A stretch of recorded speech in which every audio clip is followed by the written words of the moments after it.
Hello everyone, welcome to my YouTube channel. आज हम सीखने वाले हैं प्रॉफिट एंड लॉस का एक important topic, that is dishonest shopkeeper. आइए, ये हमारा क्वेश्चन है।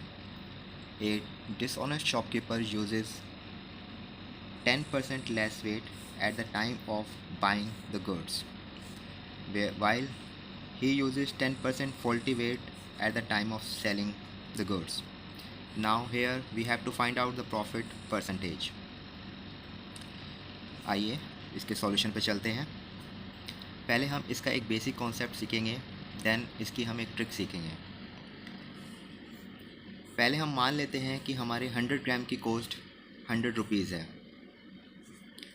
पहले केस में हमारा जो शॉपकीपर है वो 10% कम वेट यूज़ करता है।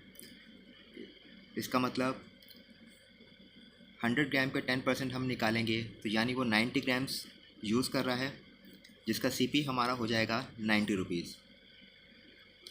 सेकेंड केस में at the time of selling वो 10% फॉल्टी वेट यूज़ करता है।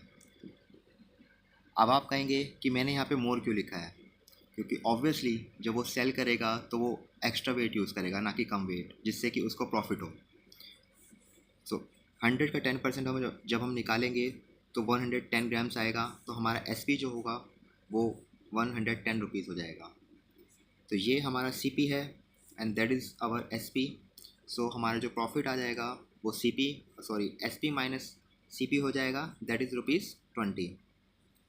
प्रॉफिट परसेंटेज हम निकालेंगे, जिसका फॉर्मूला हमें पता है, profit divide by CP into 100, that is 20 divide by 90 into 100, which is equal to 22/9%. That is our answer.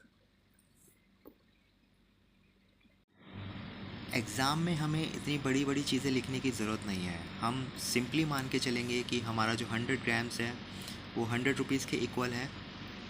Then जो शॉपकीपर है वो बाई करते समय 10% कम वेट यूज़ करता है, जिससे कि हमारा जो सीपी है वो 90 हो जाएगा। And at the time of selling 10% extra weight use करता है, तो जिससे कि हमारा एसपी जो होगा वो 110 हो जाएगा। दोनों के बीच का डिफरेंस 20 आ जाएगा, which becomes our profit. And then we can calculate the profit percentage, that is profit divide by CP into 100, which becomes 22/9%, and that becomes our answer. ऐसे ही और अच्छे अच्छे कॉन्सेप्ट सीखने के लिए please like, subscribe my channel.